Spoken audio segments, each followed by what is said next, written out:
stopping here to give us kind of a transparent excuse for talking about the first peoples here, the Wequesniks, whose name possibly means, has to do with the place where the birch trees grow. It's also a name that more or less corresponds to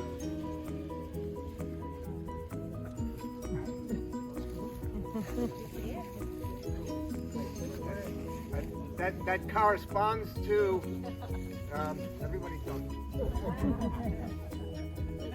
It corresponds to their name for much of what is now Broadway and or Route 9. Actually, a very poignant reminder going on behind me here. The park puts up many different kinds of nesting boxes, including not just these, but for birds of prey and even bats, to attract as many types of flying creatures as possible. And the poignant part of this story has to do with those gourd-shaped purple martin nests. It was indigenous peoples of the eastern seaboard who first realized that purple martins would eliminate the insects that would otherwise eat their crop, because every purple martin couple feeds their hatchling. What was his name? Verrazano. Spelled incorrectly on all the signs until a couple of years ago. And in 1609, Henry Hudson comes up this river. What is he doing here? What's Henry Hudson doing 3,000 miles away from home? He's an Englishman. The ship is Dutch. And what's he doing here? Well, he's looking for an easy way to get to the riches of the Far East. Yeah, we're still hitting that same note.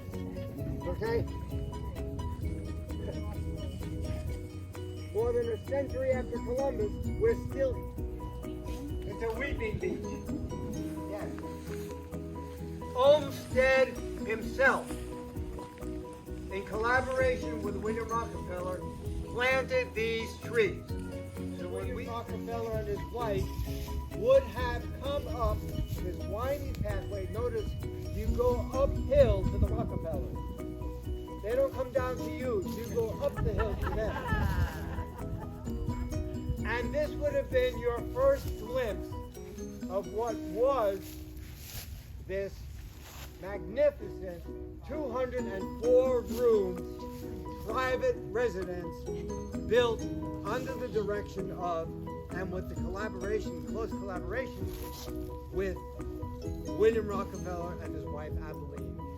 As I said, 1886 to 1890.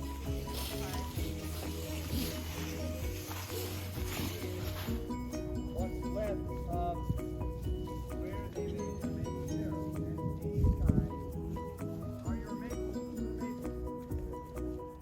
When they get home, they develop this very distinctive odd years. I guess they're modern, or maybe a woodpecker made them. You need to boil 40 gallons of sugar maple sap to make 1 gallon of maple syrup. It's very fuel intensive, but as we just discussed, when you own 1,000 acres, you have plenty of wood to keep your fires burning. Notice those gouges. Well, those are glacial gouges.